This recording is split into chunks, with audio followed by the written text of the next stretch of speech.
Mr. Deputy Speaker, sir, in Mandarin for my residents, please. 重建计划 SIRS 在4月发布后，我陆续跟一些居民谈了谈。我一共有606户居民受影响，并且家家有本难念的经。一位单身妈妈离婚后努力工作，才从原本的租赁租屋搬到现在的转售租屋。一位 uncle 希望可以继续住在同样的大小的租屋，这样孙子孙女才可以常来居住。一位居民最近因为老房子的市高剥落，必须花光自己的积蓄去修补。还有一对年长的姐妹，为了互相照顾，特地买了2间相邻的租屋。姐姐告诉我，她的薪水只是勉强维生，她才刚还清房贷，现在不知道怎么办才好。说的时候，她急得快哭了。在这里，我想分享一些居民的心声。他们写信给我说，收到 SIRS 的消息后，我们一直在担心我们的租房的问题。我的居民担心，我也很担心，因为他们大多是年长者和退休的人士。他们还是说，我们将与政府合作，实现双赢的局面，让居民在无压力的环境中退休，土地更好的为我们的后代所用。First, Mr. Deputy Speaker, sir, I'd like to sincerely thank our residents in Chengshan, Seletar for their trust in sharing their worries and concerns with my team and I, as well as the HDB team as well, who have been willing to listen to these concerns and also have taken steps to propose options for residents.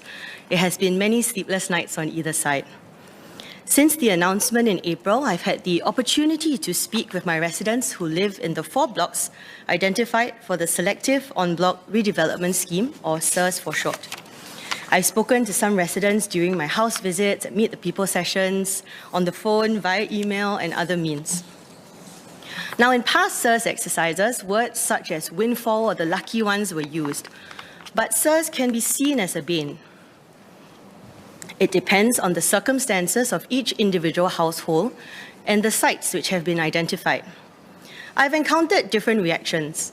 Some look at it as an opportunity to replace an old flat with a new one that will likely appreciate in value. Meanwhile, for others, it is a destabilizing event. Beyond financial reasons, some are reluctant to move as they saw themselves growing old for the rest of their lives in the current unit. These perspectives are informed by factors like age of the homeowners, health, employment status, ability to take on debt, and the financial implication of the large difference in market value between their old flats and the price of the new ones. Now, this adjournment motion is motivated by the Ang Mo Kio SIRS exercise in the constituency that I serve. However, as redevelopment is a fact of life in land-scarce Singapore, I hope that the context of the issues raised and potential solutions proposed will be given consideration in the broader pursuit of achieving equitable outcomes in housing redevelopment. So, with more than 80% of our population today living in HDB flats, home ownership continues to be a cornerstone of our public housing system. As our flats continue to age, creeping towards year 99, redevelopment has become an even more important part of being able to fulfill the housing needs of future generations. I would like to take a moment to briefly look at the rationale for the 99-year lease. In the 1950s, living conditions were a far cry in the settlements than what they are today. And to remedy this, in the 1960s, the HDB was established.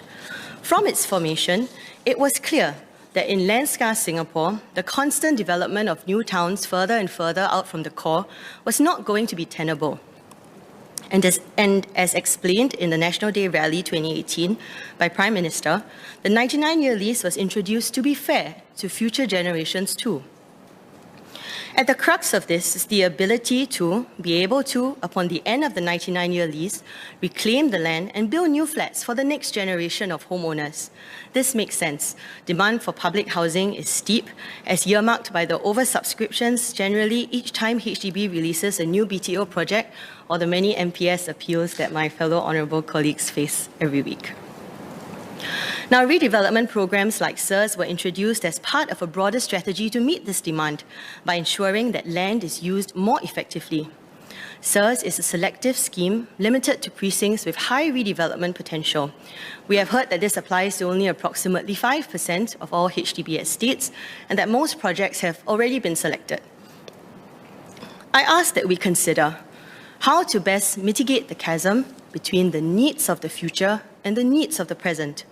SERS is blunt in its application, affecting all residents of the identified estates, but given the variety of the homeowners and complexity of the housing schemes, the solutions offered cannot be based on a one-size-fits-all approach. In this regard, HDB has over the years introduced new policies to cater to a diverse customer base, sensitive to needs, and refined provisions to suit changing circumstances. The implementation of redevelopment programs like SERS faces inherent challenges, exacerbated by factors like an aging population and the financial burden inherent to a decaying lease. Now, to illustrate this, the SERS flats in Ang Mo Kio are approximately 43 years old, with around 56 years left on the lease as of the date of the announcement. At the same time, more than half of my residents are over the age of 55. So take the case of Mr. S, a retiree, who shared that he's lived there for over 40 years as an original owner. He's paid off the loan for his flat and has been living on his savings since he first retired. His daughters and grandchildren visit frequently and they see this time and space together as a retreat. He is in his 70s and so can no longer take out a new loan, which means that he will need to use his savings to pay for the replacement flat. Due to the difference in lease values of the old and new flat, according to him, HDB conservative estimates were that he might have to pay up to $135,000 if he chooses a comparable unit of the same size. And many residents who showed me their estimated financial plans were worried that just to maintain a flat of the same size in the replacement site could involve a top-up of $70,000, $80,000, $90,000, which meant dipping into their retirement savings or trying to find a new loan. In the alternative, they could move to an area where houses are cheaper or accept a smaller unit. But given that they didn't ask to be rehomed, or that they were interested in a unit with a new lease in the first place, these outcomes are, to put it plainly, shocking to them. For this reason, I do welcome the recent announcements by HDB to offer alternative lease options, and I sincerely thank those involved in bringing this to fruition, as I know that such shifts in policy require much deliberation. But even with these options, there are still gaps to cross, as needs vary greatly across our resident demographics. While I understand that it is improbable in policy making that every single circumstance gets accounted for, I think members of this House will agree that the goal is to strive towards making sure that homeowners do not get disadvantaged by redevelopment programs like SERS, and since value will be unlocked, I hope that this can be shared with residents. I have some clarifications. I'll begin with rehousing options, focusing on the options for a new replacement flat. 2 days ago, HDB announced some bold additions to the rehousing options available, which also meant changes in my speech. In the discussions I've had with residents, a significant number indicated that they did not need or want to buy a new 99-year lease. They just want to live out their retiring years in peace. I am glad that residents now have this option of a 50-year lease. During house visits on Saturday, Madam Loh and Mr. Tang, in their 60s and 70s, were appreciative that this option was now available, allowing them to move to a brand new flat of a similar size for roughly the same number of years left on their current lease by the time the replacement set site is completed. But there still may be barriers standing in the way of achieving the intended positive effects, notably the Bala curve. The financial value of leases decay in an accelerated fashion towards the end of the lease. In simple terms, what this means for SERS residents is this. 50% of the lease doesn't mean 50% of the listing price. Every 99-year leasehold land in Singapore is pegged to 96% of freehold land's value.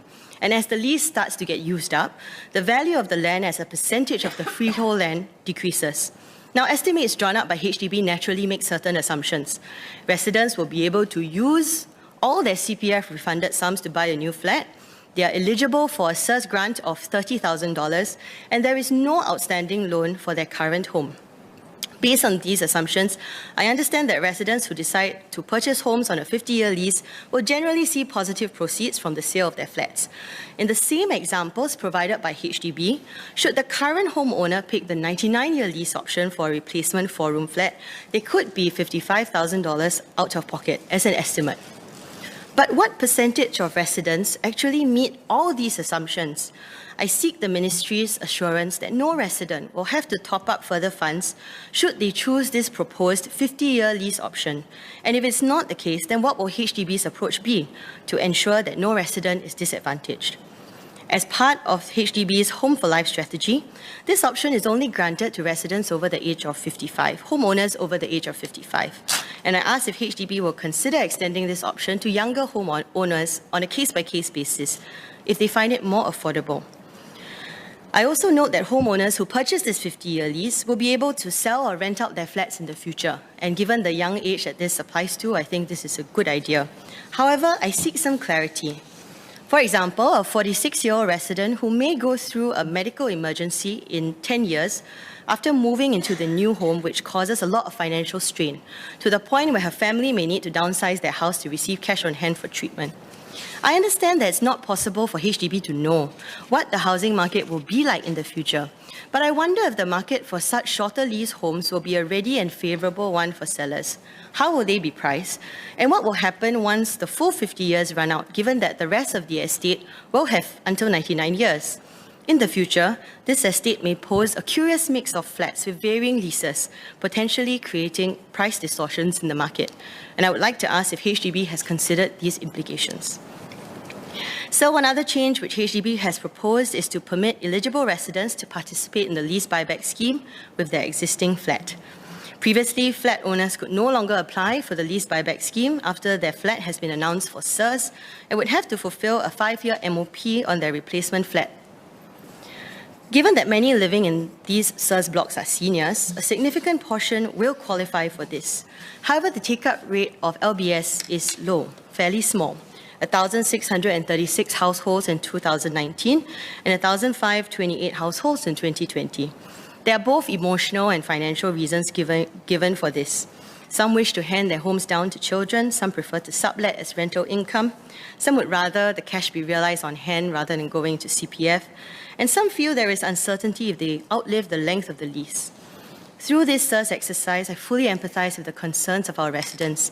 As LBS requires careful consideration, I would like to ask if HDB will be able to consider either dialogues or individual sessions with seniors who wish to consider this. One other rehousing option is a 10% priority in new sales exercises if the delivery possession date of such flats are before that of the SERS replacement site. Now, some residents see this as a good opportunity to move nearer their children or grandchildren or nearer to schools of their school-going children's choices. But I have 2 points here. Some residents have also expressed hopes of applying and receiving the 10% priority allocation for another upcoming Ang Mo Kio BTO launch in August, consisting of 2, 4, 5 and 3 gen flats, in particular highlighting that this will be nearer the MRT. For intergenerational families or young families who wish to take this chance to buy a bigger home, the 5-room option here, which is not available in the SERS replacement site, is an attractive and important one. Some are eagerly awaiting to hear the delivery possession date. Priority allocation would allow them some certainty, as the largest flat type in the previous Ang Mo Kio BTO in November 2019 was oversubscribed by more than 13 times. I would also like to ask, based on past SIRS exercises, how many exercises have SIRS-affected residents been able to choose from on average, which allowed them this 10% priority allocation? Knowing these estimates will allow them to plan accordingly. Out of the 606 resident households, there are approximately a quarter of residents who are required to pay a resale levy. I understand the principle of this is building a pot of monies that will be redistributed from sellers who have benefited from subsidized housing in the past to buyers whose turn it is now to benefit from said subsidy. The resale levy payable is determined at the point you book your second subsidized flat, and payment must be made using your flat sales proceeds and/or cash. Housing loans are not extended. In 2019, the Honourable Member, Ms. Tin Pei Ling, had asked, given that SIRS is involuntary, whether the government could consider waiving the resale levy for households affected by SIRS. This is an ask by many who do not have this cash, and I would like to ask if MND can consider waiving or deferring the payment of this levy. I appreciate the HDB SIRS team who have taken great pains to walk through the SIRS timeline in detail with residents. I understand that the valuation of the homes will be released sometime in Q4 2002.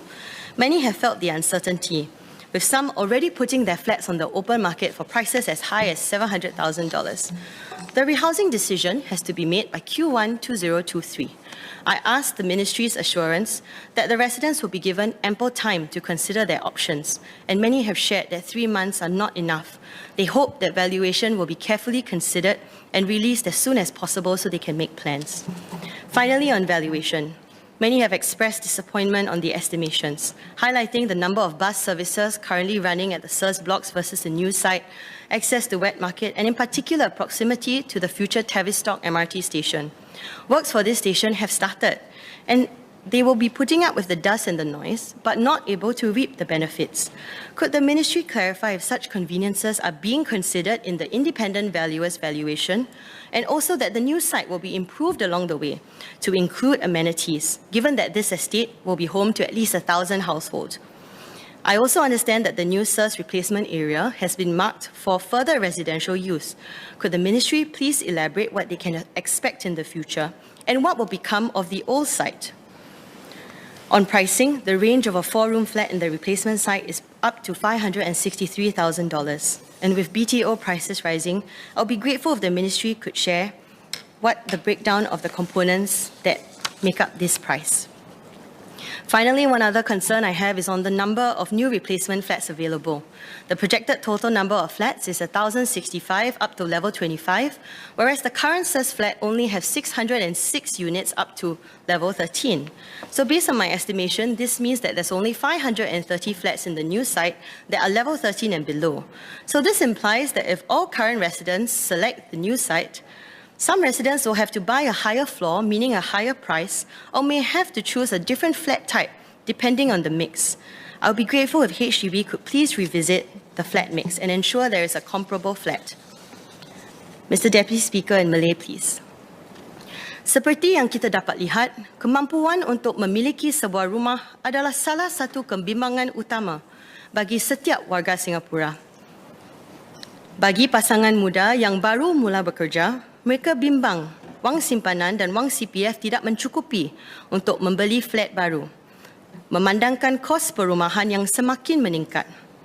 Bagi yang sudah bersara, seperti ramai penduduk Cheng San Selita yang dipilih untuk menjalani SIRS, mereka bimbang tidak mampu untuk membeli rumah ganti. Oleh itu, subsidi dan grant sebanyak RM30,000 dan RM10,000 allowance pindah bagi pembelanjaan munasabah amat dialu-alukan. Saya harap pemerintah dapat semak semula subsidi dan bantuan yang diberikan kerana saya difahamkan kali terakhir ia disemak ada pada tahun 2014. Mr. Speaker, sir, I committed to bringing my residents' SIRS appeal to Parliament. We have 606 affected households, hard-working Singaporeans who have worked for most of their lives to pay off their housing loans, and many have been looking forward to living out their older years debt-free. Each of these units tell different stories, and many of them are close neighbours and even hope to ballot together to continue staying along the same corridors. I am grateful that we have written a successful housing story over the past few decades. And while there are no easy answers in redevelopment, whether sirs or verse, as our leases decay, we must write a new chapter, assure and bring along our people so they know that they will always have a fair and concrete stake in our country. Thank you, sir.